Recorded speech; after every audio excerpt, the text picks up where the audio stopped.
30-40 100 tonnalik pritsepli so'ragan akalarimiz uchun tayyor 25-yildagi UzAvto treyler bilan va savmesni ishlangan yangi salafan. Hozirda sotuvda tayyor. Oq va qora ranglari. Hozirda tayyor 3 mosli bo'ladi. Mana hammasi qo'sh balonli sotuvda tayyor. Mana oq rangi ham bor.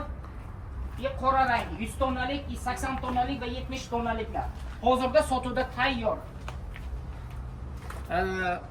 Pritsep, panar, tentovka va tirkamon so'ragan akalarimiz shu. Undan tashqari bizda mashina tashuvchi, avtovozlarimiz, tigachlarimiz ham bor. Mana tigachlarimiz Gempal brendida bo'ladi.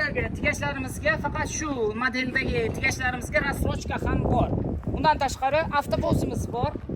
Avtovozimizga keladigan bo'lsak, bitta bir reysda bemalol 8 ta mashinani bemalol torta oladi.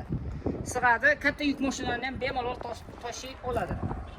Tentovkalarimiz va o'rtoqlarimiz har doimgidek sotuvda tayyor. Barchasini nalichi, lizing yoki kredit qilib o'z nomingizga rasmiylashtirishingiz mumkin. Undan tashqari Faf brendi asosidagi 20 kubalik yangi 25-yildagi vodovozimiz ham yetib kelgan. Vodovozimiz qo'shimcha turbo shinaylari, nasoslari, turkovchi, tortuvchi va orqada ham suv sepuvchi va yuqorida ham suv sepuvchi nasoslari, ya'ni shinaylari bor. Vodovozlarimiz ham sotuvda tayyor 25-yil salafan yangi. Bundan tashqari bizdan ko'pchilik arzonroq bortovoylar yo'qmi deydiganlar, masalan, laboni puliga deydigan akalarimiz shuni ham bor variantimiz. 13.500 dollarga tem bortovoy. Bortovoyimiz 1.3 motor bo'ladi, atmosferni, benzin tanlamaydi. Bortini uzunligiga keladigan bo'lsak 275, eniga 170. Gurza podiyomimiz 1 tonna 100 kitobida yozilishi.